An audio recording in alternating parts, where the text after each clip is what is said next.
Been a while since I've seen this much hope. I gotta say, it's been a while since they have given me a very, well, not exactly been a while since they given me a very big hope, but many chapters in the end were good when they were finally good. But I mean, when everything was sold.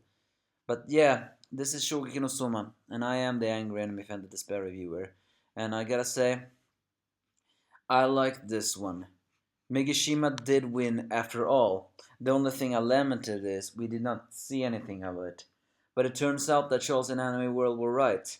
That final mysterious member was a girl, a very tomboyish looking girl, although she did have a bust. But still, I could not determine that gender. Hell, when Julio had that hat, I actually suspected that one to be a very ugly looking girl, so I could not see the gender. But that's not important. What's important is the rebels have won round one. However, as a guy that frequently have drowned in despair, I have a very big feeling that there will be a very huge despair in this next chapter. All in all, the chapter itself is pretty heartwarming, with Ishinki Satoichi giving praise to his underclassmen, saying the whole reason why he picked their ingredients into them is because, well, he had faith in them as their skills. And it's also pretty heartwarming when, although Ryoko protests saying that sake wasn't finished yet, the female judge says that she wants to try the sake even though she says it wasn't finished yet. And she surprisingly gives a very heartwarming reception, saying, I'm beginning to understand what you are trying to protect with this, Shuiki. So give it your best shot. For every dish you submit, we, the bookmen of the WGO, shall put forth our absolute fairest evaluation. Which seems to imply that maybe they are not so bad as I think. I mean, then again, this is a complete fair system, so who knows? Julio's out of the picture, and many of the other Elite 10 gives there a different hint. Something about Saito saying like he could feel a powerful determination to remain faithful to his ways of doing things. But Izan is the only one who saying he's resisting the status quo. Of course, Kuga is the one who taunts everything else, and Urahara for the first time shows a middle finger, putting down the mic, and tries to say there's still one match left, presenting this new member, the Kaburagi Shoko, saying who is now the fifth seat. We also see who the rest of these seats were. Shiratsu is the eighth, Izan is the seventh, Nene is the sixth, the Shoko is the fifth, Saito is the fourth, Momo is now the third. Rindo is still the second, and of course Eiji Izan. Uh, no, not Izan. Eiji, sorry, I confused the names. Is the thirst. She's saying lemon to talents that even Azami said it. But Kugaya says, well, have you actually taken a look at who her opponent was? And she is defeated. Now that was comedy. I was so worried. I was so worried that Megashima was gonna be the sacrificial toll in here. But in the end, we didn't even get a single information about her. This member. We do get us some information in this chapter, but we get it as soon as she is defeated with a heavily blushing. Her name was Kaburagi Shoko, a second year with a height of 163 centimeter, a size and likes apple tea, watching tennis, and dislikes spiders and smell tobacco. Now that is a short way to introduce someone. And Megashima says, I will keep my promise, no problem with that. Yeah, it turns out that the first round goes completely to Rebels. Complete annihilation. However, what pisses me off is that Azami is not worried at all. Ugh, that pisses me off. It's obvious that he has something planned, or more thinking that he probably thought that these one he sent out were the sacrificial pawns. It wouldn't surprise me if they were the weakest. The rebel team have now at least won the one, and so So their side, so the Elite 10, no, the Central side have 5, while the other one have 8. Meaning that if they lose 3 more on their side, the next match will be quite troublesome. But Asami says they will have 1 hour's break, and after that, in the second round, we'll have new chefs present. Given to the fact he's so calm about this, I mean, it's so obviously pissing me off.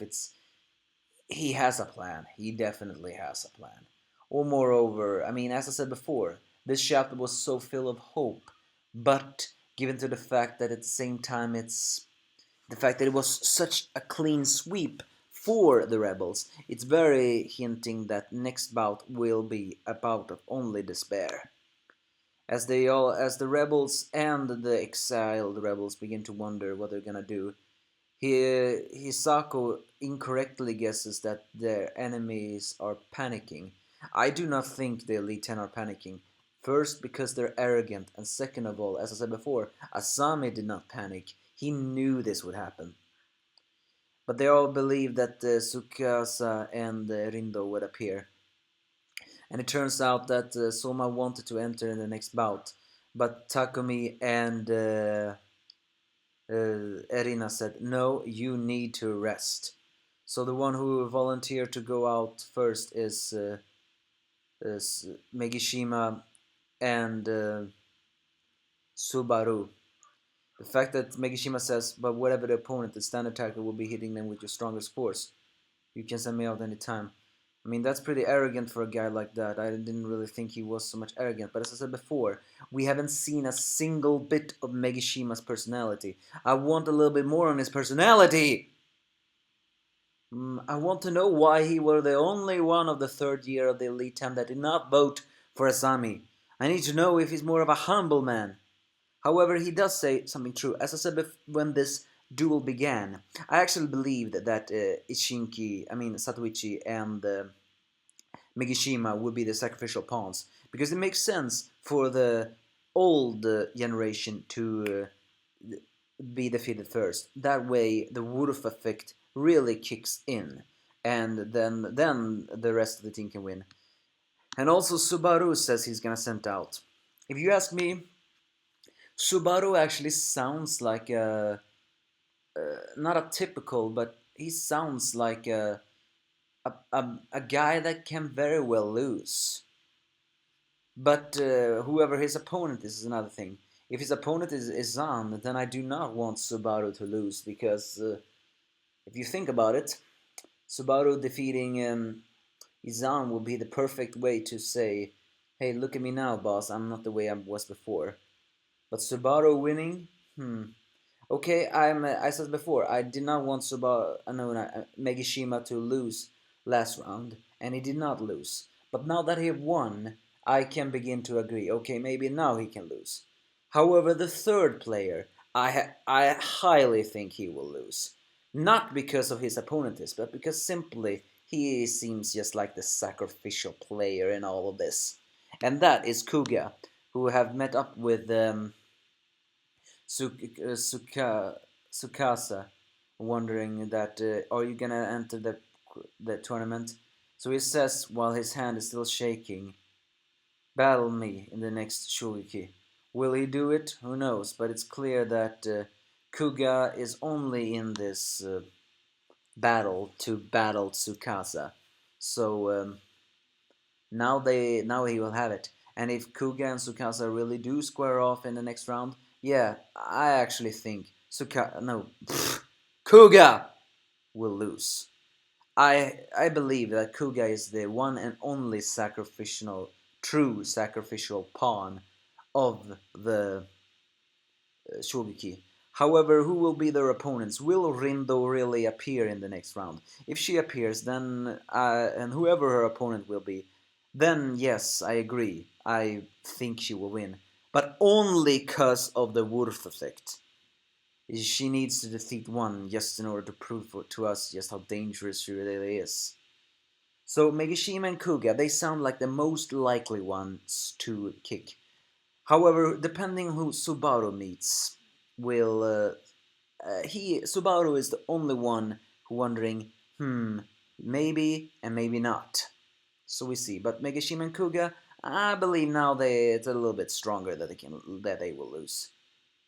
But who will? But if their side loses one and the other loses one, oh no, if the rebel side loses two, then the Elite Ten loses just one. Let's just say that happens. That means they have four, and then six. Hmm.